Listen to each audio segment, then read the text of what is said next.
अस्सलाम वालेकुम बच्चों, कैसे हैं आप सब? ठीक है।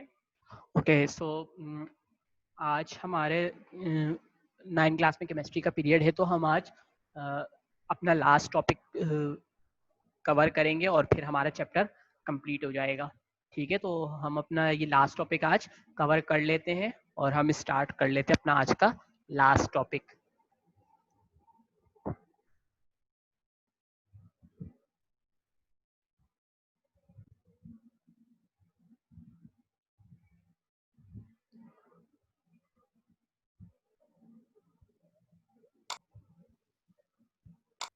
सो क्लास, आज जो हम अपना टॉपिक यानी कि लास्ट टॉपिक जो हम करेंगे वो कौन से scientific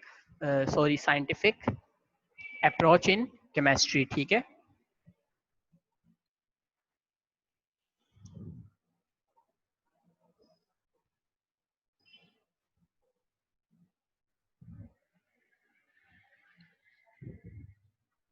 scientific approach in chemistry, ये हमारा लास्ट टॉपिक है इस चैप्टर का। तो साइंटिफिक अप्रोच इन केमिस्ट्री में जो हम पढ़ेंगे वो क्या है? वो है हमारे पास साइंटिफिक मेथड। साइंटिफिक मेथड आपके पास क्या होता है अगर हम इसकी डेफिनेशन देखें? साइंटिफिक मेथड से मतलब ये है कि ये एक मेथड होता है जो क्या करता है, ये आपको हेल्प करता है किस चीज में? आप जो है जो भी, जैसे आपके पास जो भी ऑब्जर्वेशन है और एक्सपेरिमेंट्स हो रहे हैं, ठीक है, आप क्या करते हैं उन ऑब्जर्वेशन और एक्सपेरिमेंट के थ्रू कलेक्ट करते हैं फैक्ट्स को, डिफरेंट फैक्ट्स को कलेक्ट करते हैं। इसी को ही हम साइंटिफिक मेथड कहते हैं। ठीक है। और इसी साइंटिफिक मेथड के थ्रू या इस साइंटिफिक मेथड की बेस पर जो आपने फैक्ट्स कलेक्ट किए हैं उनकी बेसिस पर आप इस इन एक्सपेरिमेंट को क्या करते हैं?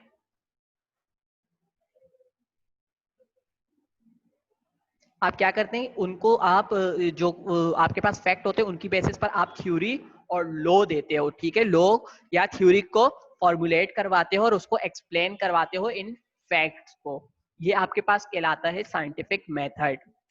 समझ में आ गई बात? क्या कर रहे हैं आप यहाँ पर? आप ऑब्जर्वेशन और एक्सपेरिमेंट्स करके फैक्ट्स को कलेक्ट कर रहे हैं और इन फैक्ट्स को फिर लॉ और थ्योरी के जरिए से एक्सप्लेन करते हो। ये हमारे पास साइंटिफिक मेथड होते हैं। ठीक है।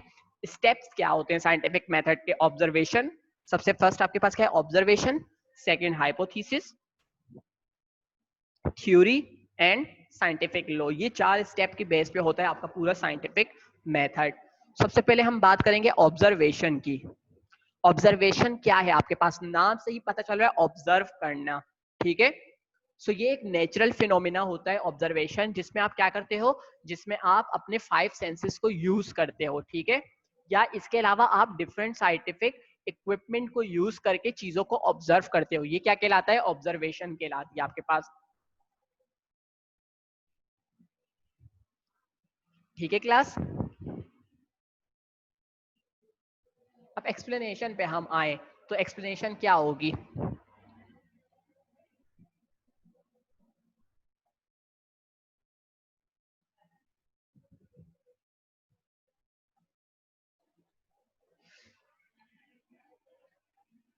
सो ऑब्जर्वेशन की बात करें, ऑब्जर्वेशन क्या है? ये एक तरह की टूल है जिससे आप क्या कर सकते हैं, आप जो भी आपका फिनोमेना है आप उसको इलेबोरेट कर सकते हैं। और ये क्या होता है? ये पर्सन टू पर्सन वेरी करती है। ठीक है। उसकी अपनी स्किल्स के मुताबिक होती है। ठीक है, कि उसकी स्किल्स क्या है, वो इस बारे में कितनी नॉलेज जानता है, वो किस तरह से इसको रिप्रेजेंट कर सकता है, उसी बेस पर ये इसको इलेबोरेट करवा सकता है। ठीक है। सो ऑब्जर्वेशन क्या है? ऑब्जर्वेशन किसी भी चीज को ऑब्जर्व करना। ये जो है साइंटिफिक केमिस्ट्री या ये केमिस्ट्री में साइंटिफिक मेथड को सो ये हम ये कह सकते हैं कि किसी भी चीज को ऑब्जर्व करना, ऑब्जर्वेशन करना किसी भी चीज की, ये एक साइंटिफिक अप्रोच है केमिस्ट्री में। ठीक है। अच्छा, ऑब्जर्वेशन के लिए हमें क्या क्या चीज चाहिए होती है? को इसकी मीन्स ऑफ ऑब्जर्वेशन हमारे पास क्या है? सबसे पहले तो हमने बात की के 5 सेंसेस। ठीक है। इसके अलावा हमें इक्विपमेंट चाहिए होते हैं। ठीक है। जैसे कि माइक्रोस्कोप। अब माइक्रोस्कोप से क्या होते हैं? हम इससे मिनट्स ऑब्जेक्ट जो हमारे पास होते हैं हम उनको ऑब्जर्व करते हैं। ठीक है, बिल्कुल, मतलब जो जिनको हम अपनी आंखों से नहीं देख सकते। सेकंड आपके पास क्या है? थर्मामीटर। थर्मामीटर को आप यूज करते हो ताकि आप एक्यूरेट टेम्परेचर मेजर कर सको, ठीक है। सेंसिटिव केमिकल बैलेंस,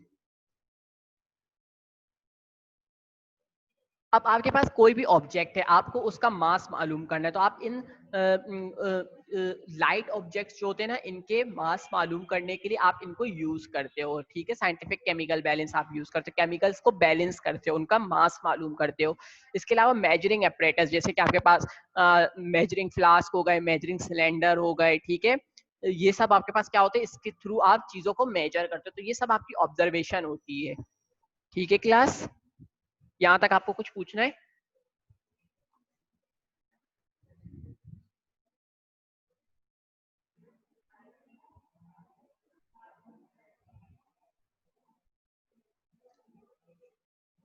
अब हाइपोथीसिस है आपके पास सेकंड फिनोमेना, ठीक है। सो हाइपोथीसिस क्या है, जो आपने चीजों को ऑब्जर्व किया, जो फैक्ट्स आपने ऑब्जर्व किए, जो आपके पास ऑब्जर्वेशन और फैक्ट्स आए, ठीक है। अब आप इसको क्या करेंगे, आप इसको एक्सप्लेन करेंगे। सो एक्सप्लेनेशन, ऑब्जर्वेशन और फैक्ट्स की जो एक्सप्लेनेशन आप देते हैं, ये क्या कहलाता है, ये हाइपोथीसिस कहलाता है, ठीक है। अब ये किस तरह से होता है?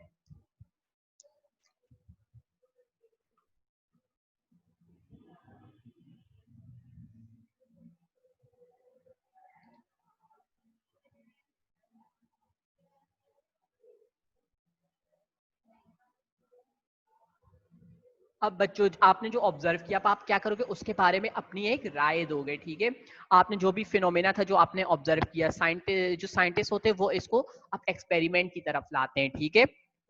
एक्सपेरिमेंट की तरफ लाते हैं, लेकिन वो एक फिनोमेना देते हैं कि अगर वो कहते हैं कि अगर हम पानी, हम क्या कहेंगे, वो कहेंगे अगर हम हमारे पास पानी है, हमने उसमें टैंक का पाउडर डाला, तो ऑरेंज टैंक का पाउडर डाला, तो क्या उसका कलर रेड आएगा या ऑरेंज आएगा? ये क्या था, उन्होंने पहले, अब उन्होंने एक हाइपोथेसिस दिया, ठीक है।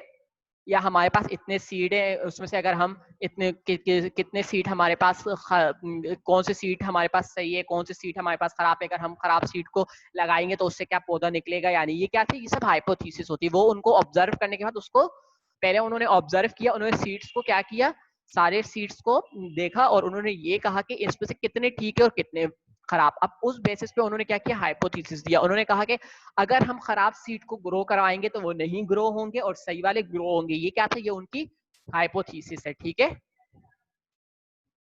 सो ये जो एक आइडिया वो देते हैं ना, एक जो उनके ट्रायल का एक आइडिया होता है, जो कि वो एक आइडिया देते हैं एक एक्सप्लेनेशन के थ्रू, एक चीज को एक्सप्लेन करते हैं, अपनी ऑब्जर्वेशन को एक्सप्लेन करते हैं और फिर एक आइडिया देते हैं, ये कहलाता है आपके पास हाइपोथेसिस। अब जो इन्होंने आइडिया दिया, अब या तो ये जो आइडिया उन्होंने दिया ये उसमें चेंज होगा, या तो ये नहीं होगा, ठीक है। ये आगे हमें पता चलता है जब हम इसकी फर्दर इन्वेस्टिगेशन करते हैं, और बहुत ज्यादा और जो हमारे पास और नॉलेज होता है, फैक्ट होता है, उसे इसमें इंक्लूड करवाते हैं, तभी हमारे पास हाइपोथेसिस प्रूफ होती है, ठीक है।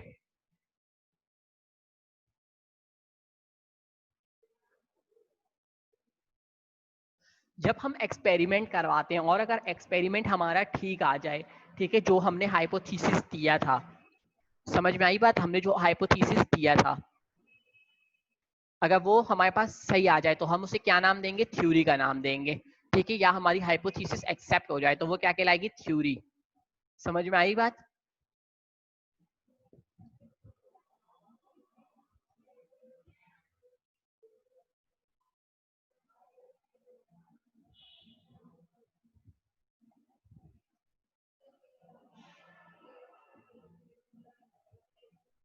अब इसमें होता क्या है थ्योरी में, आपने जो चीज आपकी, आपने जो चीज आपकी प्रूफ हो गई, ठीक है।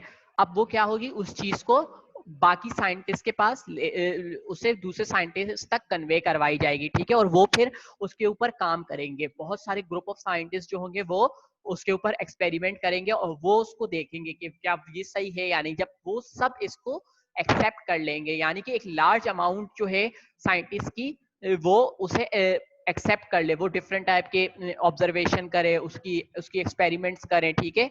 और अगर वो उसे एक्सेप्ट कर ले तो वो आपके पास क्या बन जाएगा, वो आपके पास थ्योरी बन जाएगा। तो इसी तरह आपके एक्सेप्ट करने से नहीं होता, बल्कि क्या होता है, इसे ग्रुप ऑफ साइंटिस्ट भी फिर एक्सेप्ट करते हैं, तब जाके ये आपके पास थ्योरी बनती है, ठीक है।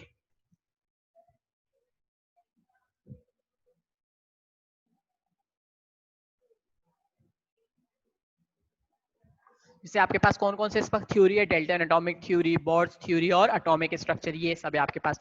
फिर आपके पास आते हैं साइंटिफिक लॉ, ठीक है। अब जो आपके पास थ्योरी थी, अब हमने कहा ना कि थ्योरी को ग्रुप ऑफ साइंटिस्ट करेंगे, तो जो थ्योरी होती है ये बार बार टेस्ट की जाती है, ठीक है। अगेन एंड अगेन इसकी टेस्टिंग होती है। पहले एक साइंटिस्ट, ग्रुप ऑफ साइंटिस्ट ने किया, फिर उसके दूसरे ग्रुप ऑफ साइंटिस्ट ने किया, ठीक है।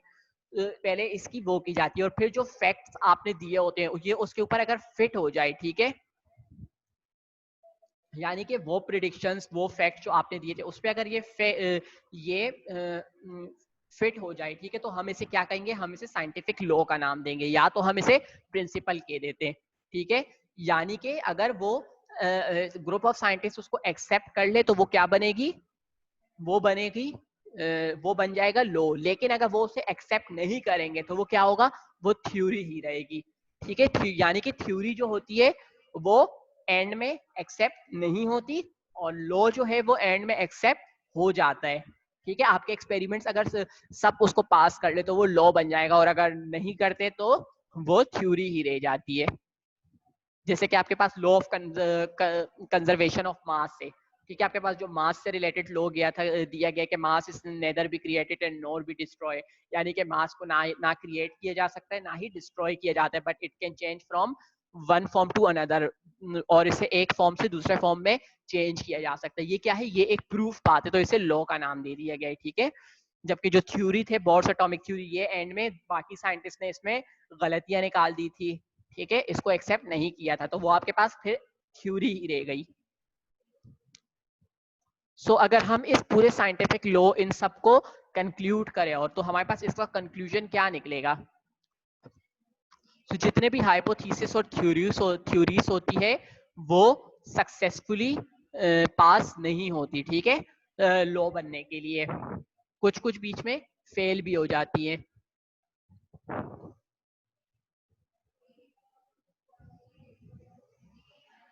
सो बहुत सारे ऐसे होते हैं जो कि मैथमेटिकली कैलकुलेशन के जरिए मैथमेटिकल कैलकुलेशन जो होती है वो उसको सपोर्ट करती है, ठीक है, लेकिन जब उसको एक्सपेरिमेंट की तरफ लाई जाती है तो वो डिफिकल्टी होती है, ठीक है।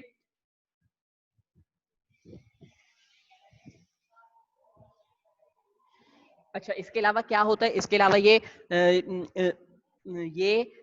जो होती है इनवेरिएबल होती है, ठीक है। क्यों होती है, क्योंकि मटेरियल जो होते हैं इसके इन्वेस्टिगेशन के लिए वो कम होते हैं, वो हम ये कह सकते हैं कि मटेरियल जो होते हैं हमारे पास सही नहीं हो, ठीक है, या इसके अलावा जो वर्किंग इक्विपमेंट हो हमारे पास वो हमारे पास कम हो, ठीक है।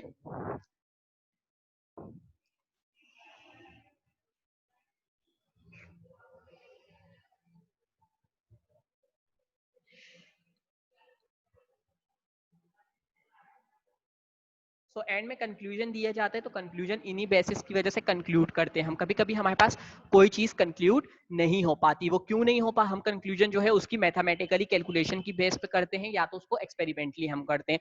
कभी कभी हमारे पास ये कंक्लूजन नहीं हो पाती, या तो हमारे पास इन्वेस्टिगेशन के लिए मटीरियल्स नहीं होते, ठीक है, या तो हमारे पास जो इक्विपमेंट होती है वो कम होती है, ठीक है। इसी तरह एक एग्जाम्पल हमारे पास है एवोगाड्रो हाइपोथेसिस की, ठीक है, जिसको प्रूफ नहीं किया गया था, मतलब कि उसका कंक्लूजन नहीं हो पाया था, कंक्लूसिवली उसको प्रूफ नहीं किया गया था, इसीलिए उसको एवोगाड्रो लॉ की फॉर्म में एक्सेप्ट तो कर लिया, लेकिन उसका कंक्लूजन नहीं है हमारे पास।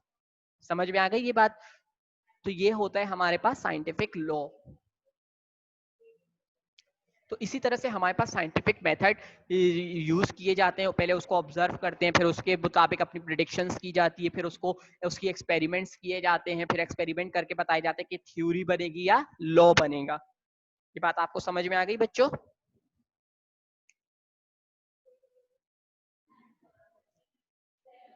इसमें कोई कंफ्यूजन है, कोई क्वेश्चन आपको पूछना है?